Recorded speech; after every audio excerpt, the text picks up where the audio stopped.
सुरीली अपनी बहू से काफी अच्छे अच्छे व्यंजन बनवाकर खाती रहती। एक सुबह ऐसे ही वो अपनी बहू से कहती है कि बहू, आज मेरा मन ना आम की चटनी खाने का कर रहा है। तुम खाने में जरूर बनाना, ठीक है ना? जी जरूर माँ जी, बना दूंगी। साथ में छोले भटूरे भी बना देना, खूब तीखा और चटपटा सा। जी जी माँ जी, बिल्कुल। और कुछ भी खाना है?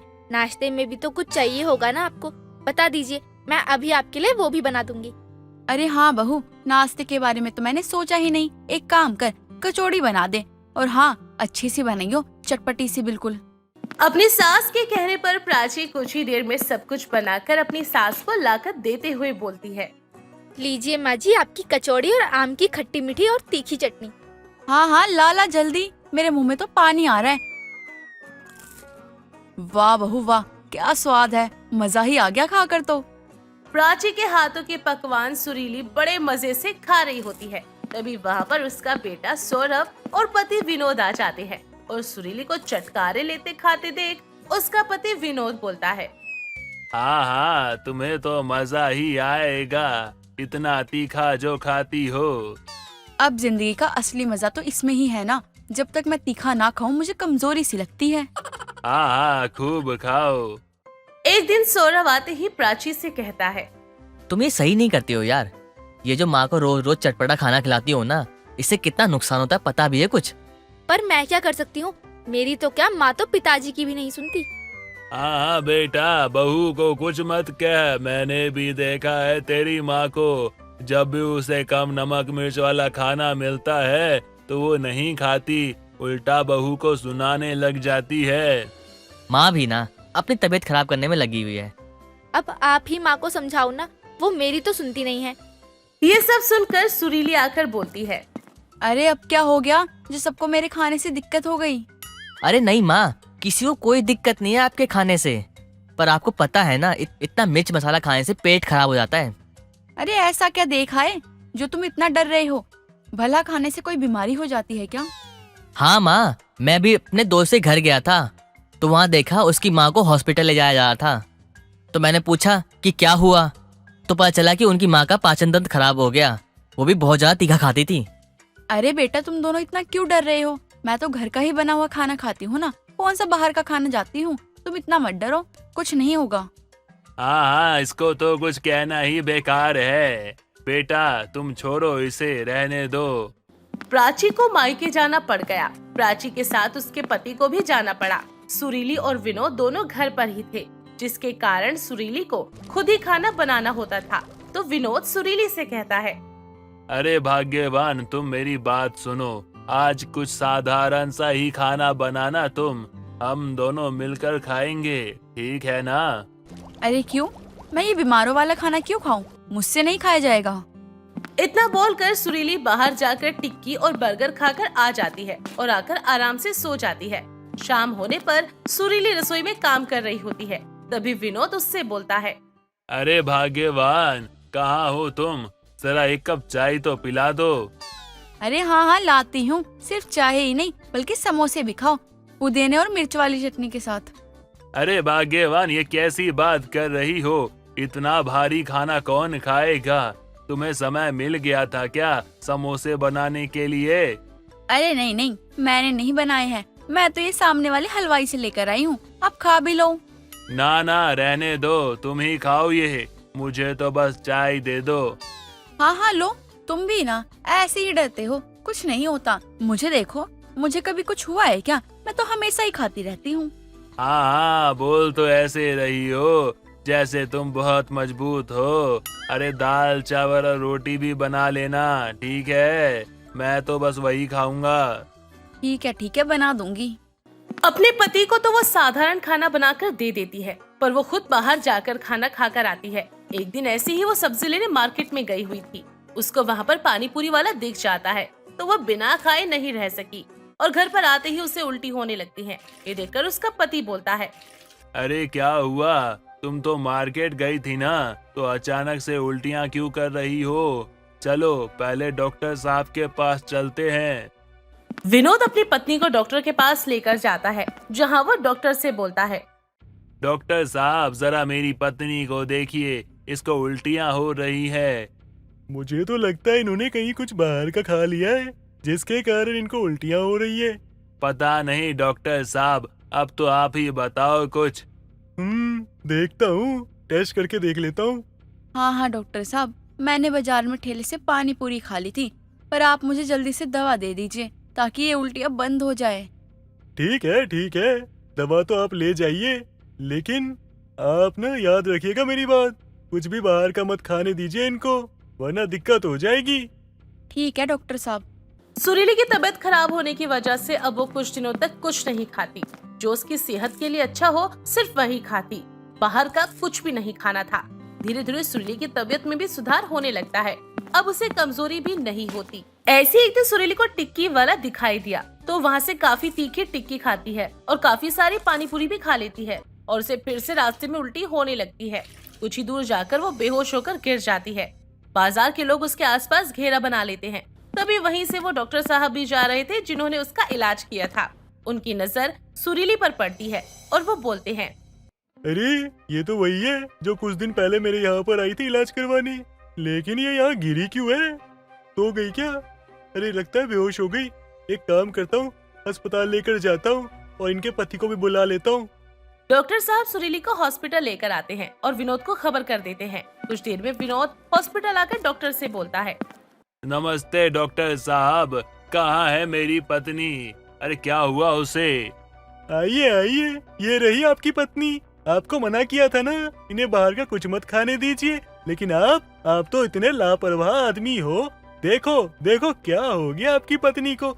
इनका ना मोए हो गया, इनका पाचन तंत्र ना खराब हो चुका है। अब क्या हो गया डॉक्टर साहब? हम सब ने उसे कितना समझाया पर उसने किसी की नहीं सुनी। अब तो बस ना एक ही इलाज है, समय पे दवा देते रहिए और बाहर का खाना ना बंद कर दीजिए, वरना सोच लीजिएगा। अरे डॉक्टर तो क्या, मैं अब ठीक कभी नहीं हो सकती?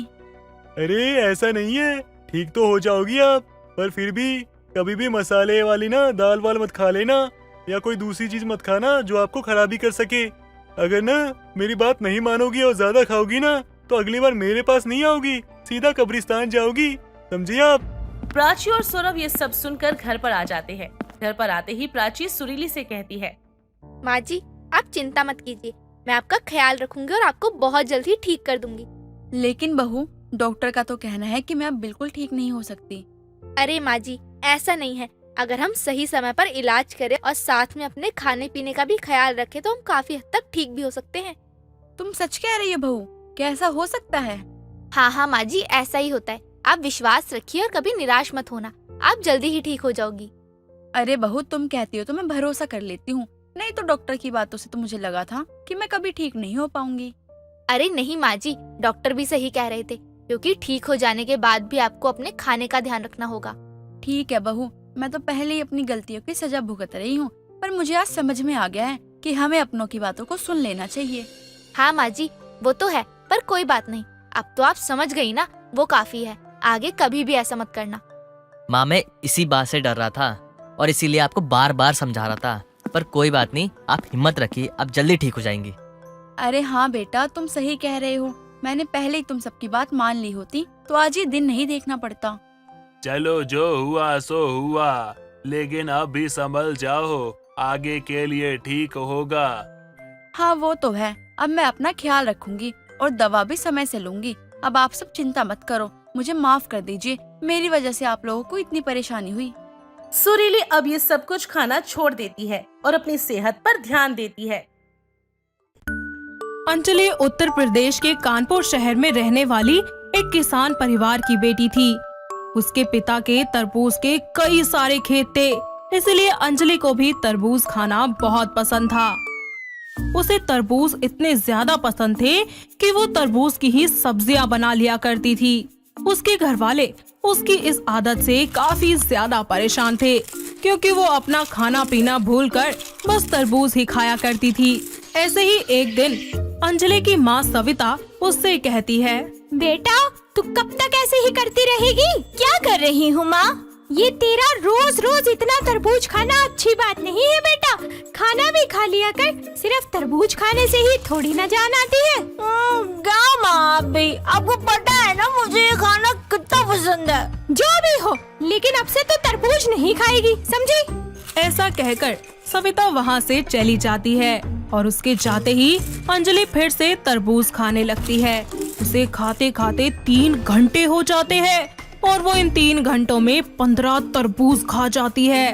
तभी उसके पिता घर आते हैं और उसे देखकर बोलते हैं, अंजलि बेटा, जी पापा। बेटा जा मेरे लिए 2 तरबूज ले आ। लेकिन पापा वो तो क्या? वो तो खत्म हो गए। खत्म हो गए? ऐसे कैसे खत्म हो गए? मैंने खा लिए पापा वो तो। अरे इतने सारे थे, वो सारे खा लिए? मैं तो सारे खा गई। किसी और के बारे में भी सोचना होता है थोड़ा। सॉरी पापा, पर आपको पता है ना कि मुझे तरबूज खाना कितना ज्यादा पसंद है। तो क्या तू सारे खा जाएगी? और नहीं तो क्या। हे भगवान, मैं क्या करूँ इस लड़की का। इसके बाद वहाँ सविता आ जाती है और फिर वो प्रताप से बोलती है, इसकी शादी करवा दीजिए, तभी इसे अकल आएगी। तुम सही कह रही हो, अब तो यही करना पड़ेगा। प्रताप अपने कुछ दोस्तों से पूछताछ करता है। उनमें से एक आदमी उसे अंजलि के लिए एक राहुल नाम के लड़के के रिश्ते के बारे में बताता है।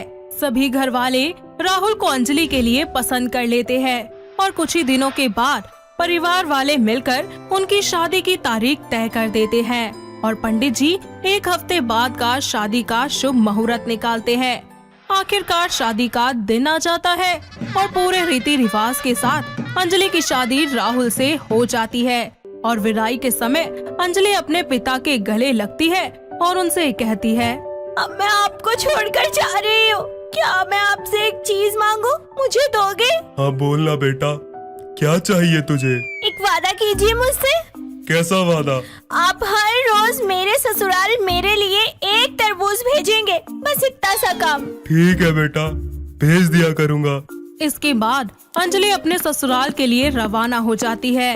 अब अंजलि अपने ससुराल आकर सब कुछ अच्छे से संभाल लेती है और अगले दिन एक आदमी अंजलि से मिलने के लिए आता है और साथ ही उसके लिए तरबूज लेकर आता है, जैसा कि उसके पापा ने उससे वादा किया था। ये सब देखकर अंजलि की सास रीना उससे बोलती है, अरे वाह बहू, बहुत ही अच्छे तरबूज भिजवाए हैं समधी जी ने।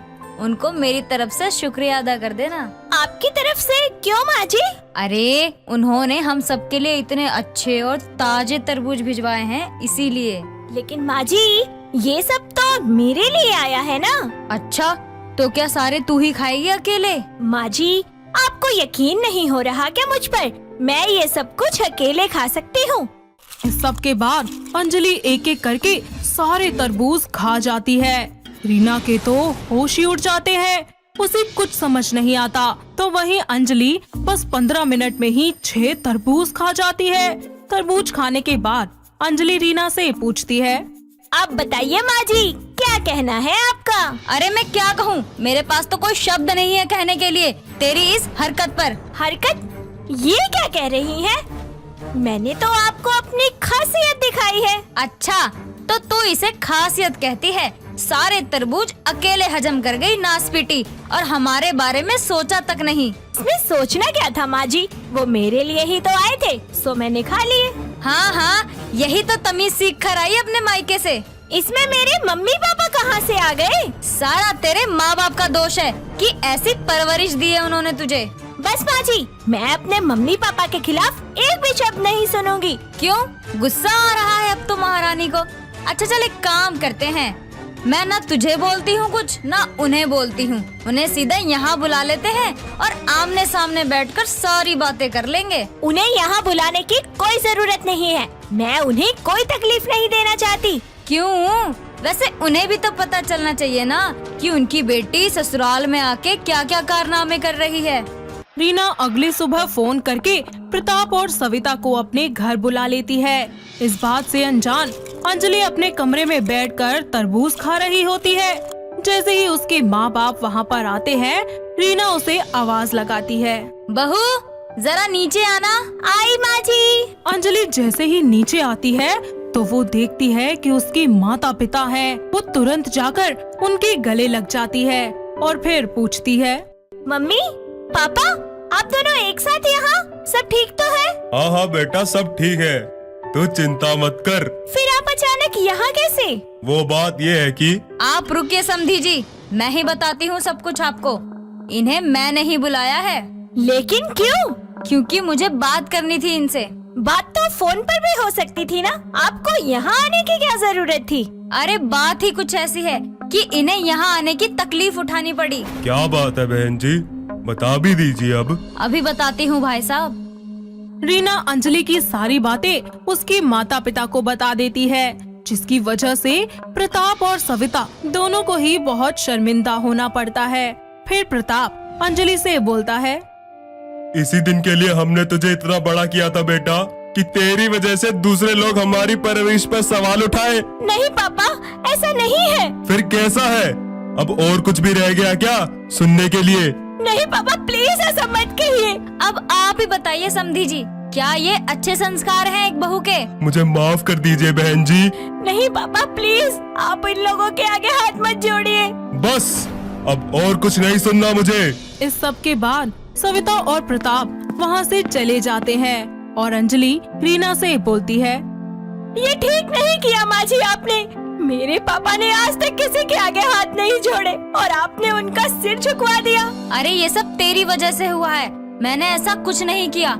अगर तेरा बर्ताव सही होता तो मैं ऐसा कभी नहीं करती। मेरे बर्ताव से तंग आकर आपने मेरे मम्मी पापा को सजा दी, उन्हें अपने आगे गिड़गिड़ाने के लिए मजबूर किया, उनका सर झुकवाया आपने। मेरी जिंदगी की सबसे बड़ी हार यही है। मैं आज का दिन और ये वक्त कभी नहीं भूलूंगी। अच्छी बात है, अगर नहीं भूलेगी तो। लेकिन आपको भी नहीं भूलने दूंगी। अरे मतलब क्या है तेरा? वो तो आपको वक्त के साथ ही समझ आ जाएगा। फिलहाल मैं आपसे सिर्फ इतना कहना चाहती हूँ कि जिस तरबूज की वजह से आज ये इतना ड्रामा हुआ है ना, मैं कसम खाती हूँ कि आज के बाद ना तो मैं तरबूज खाऊंगी और ना ही उसकी तरफ देखूंगी। इतना सब कुछ होने के बाद अंजलि हमेशा के लिए तरबूज खाना बंद कर देती है और फिर अपनी सास को हर उस तरीके से वो याद दिलाती रहती है कि आखिर क्यों उसने तरबूज खाना छोड़ दिया, और वो अपनी माता पिता की बेइज्जती को कभी नहीं भूल पाती।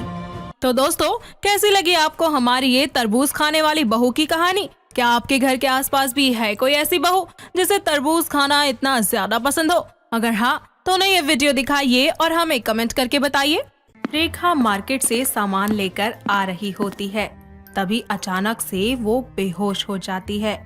ऐसे में पास खड़ी औरत मीना उसे अपने घर ले आती है और डॉक्टर को फोन करके बुला लेती है, जिसके बाद डॉक्टर उसका चेकअप करके कहती हैं, अरे आप इनका ठीक से ध्यान क्यों नहीं रखती हैं? वो मैडम जी, ये लड़की मुझे रास्ते में बेहोश मिली थी और मैं इसे अपने घर ले आई। ओह सॉरी, मुझे लगा आप इनकी फैमिली से हैं।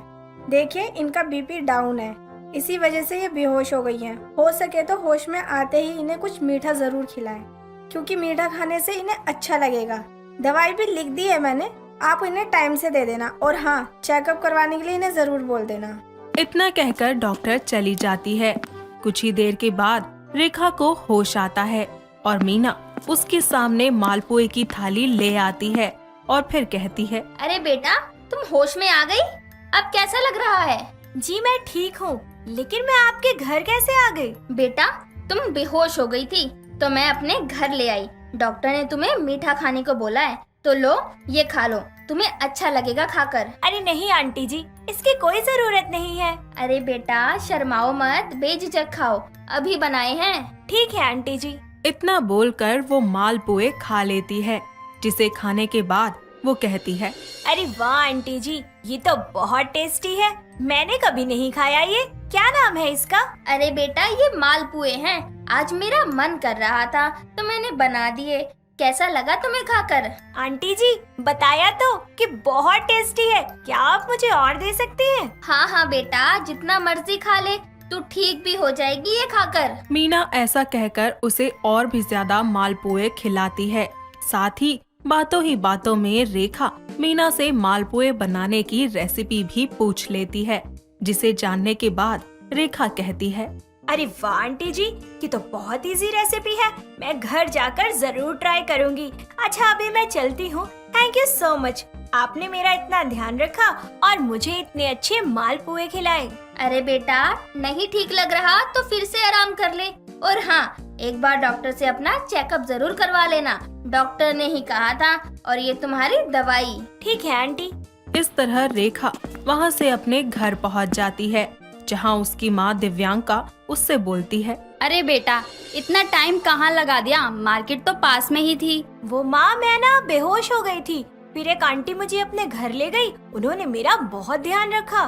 तू ठीक तो है ना अब? हाँ माँ, मैं बिल्कुल ठीक हूँ, आप चिंता मत कीजिए, बस मुझे एक चीज बनाकर खिला दीजिए। हाँ बोल बेटा, क्या खाएगी तू? माँ, मुझे मालपुए खाने हैं, वही बना दोगे आप? शाम को बनाना, अभी तो मेरा पेट भरा हुआ है। ठीक है बेटा, तू जाकर आराम कर ले अब। अपनी मम्मी की बात सुनकर वो कमरे में आराम करने चली जाती है। शाम को जब वो उठती है और जैसे ही आंख मलते हुए वो अपनी मम्मी के पास पहुंचती है, तो देखती है कि सामने टेबल पर प्लेट भरकर मालपुए रखे हुए हैं। उनको देखकर वो खाने लगती है और एक एक करके सारे के सारे मालपुए सफाचट कर देती है। जैसे ही दिव्यांका वहाँ पर आती है तो कहती है, अरे बेटा, तू उठ गई, ये ले मालपुए खा ले। माँ, मैंने खा लिए, मुझे बहुत अच्छे लगे, थैंक यू, आपने मेरे एक बार कहने पर बना दिए मेरे लिए। अरे अब तेरे लिए नहीं बनाऊंगी तो क्या पड़ोसियों के लिए बनाऊंगी? अरे नहीं माँ, ऐसी बात नहीं है। अच्छा सुन, तेरे लिए एक बहुत अच्छा रिश्ता आया है, मुझे लड़का बहुत पसंद है, तुझे भी पसंद आएगा। कल लड़के वाले मिलने आ रहे हैं, तू देख ले, नहीं पसंद आया तो कोई नहीं, घबराइयो मत, ठीक है? अगले दिन लड़के वाले रेखा को देखने के लिए आते हैं। रेखा उनके सामने चाय नाश्ते की ट्रे लेकर जाती है। दोनों घर वाले आपस में एक दूसरे से बातें करते हैं और कुछ ही देर के बाद दोनों के पेरेंट्स उन्हें अकेले में बात करने के लिए भेज देते हैं। तभी सूरज बोलता है, आपका इंटरेस्ट किस किस चीज में है? जी मुझे पेंटिंग करना, शायरी करना, कुकिंग करना बहुत पसंद है। दैट्स ग्रेट, मुझे भी शायरी और कुकिंग पसंद है, और आप भी। क्या आपको मैं पसंद हूँ? जी आप मुझे पसंद है। इस तरह दोनों एक दूसरे से सारे सवाल जवाब कर लेते हैं और कुछ ही देर में अपने घर वालों को आकर अपनी पसंद भी बता देते हैं, जिसके बाद घर वाले एक दूसरे का मुंह मीठा करवाते हैं और अगले हफ्ते ही दोनों की शादी बहुत धूमधाम से करवा दी जाती है। जिसके कुछ ही समय के बाद रेखा अपने ससुराल की सारी जिम्मेदारियां अच्छे से संभाल लेती है। ऐसे ही एक दिन उसकी सास उसे कुछ मीठा बनाने को कहती है, तो वह रसोई में खड़े होकर सोचती है, अरे क्या बनाऊं मीठे में, कुछ समझ नहीं आ रहा। अरे याद आया, आंटी ने मुझे मालपुए की रेसिपी बताई थी, वही बना देती हूँ, और शादी के बाद से मैंने खाई भी नहीं है वो। इतना बोलकर वो मालपुए बनाना शुरू करती है और फिर सभी एक साथ बैठकर खाना खाते हैं। मालपुए खाकर उसकी सास माया उससे कहती है, अरे वाह बहू, मालपुए तो बहुत टेस्टी बनाया है तूने, बहुत अच्छा है, मुलायम मुलायम। ये लीजिए माँ जी, और आप भी खाकर बताइए कैसे बने हैं। हाँ हाँ, खाता हूँ। सच में रेखा जी, आपने बहुत अच्छे बनाए हैं। तुम खड़ी क्यों हो, आओ हमारे साथ ही खाओ। जी। इतना बोलकर रेखा भी उनके साथ में बैठकर खाना खाने लगती है और अनगिनत मालपुए खा लेती है। समय गुजरता जाता है। एक दिन रेखा छत से कपड़े लेकर आ रही होती है कि तभी वो सीढ़ियों से नीचे गिर जाती है। उसकी आवाज सुनकर सूरज और माया दोनों वहां आते हैं और तुरंत उसे हॉस्पिटल ले जाते हैं, जहां डॉक्टर उसे एग्जामिन करती है और कुछ ही देर में रिपोर्ट्स आने के बाद सूरज उनसे पूछता है, डॉक्टर कैसी है वो सर में चोट लगी थी उसकी, कोई सीरियस? अरे नहीं मिस्टर सूरज, सीरियस वाली कोई बात नहीं है, हल्की सी चोट है।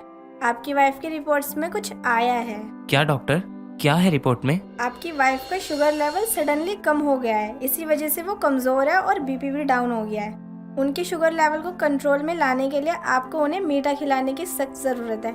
जितना हो सके उन्हें जूस, फ्रूट, कॉफी, चॉकलेट सब खिलाइए। ठीक है डॉक्टर।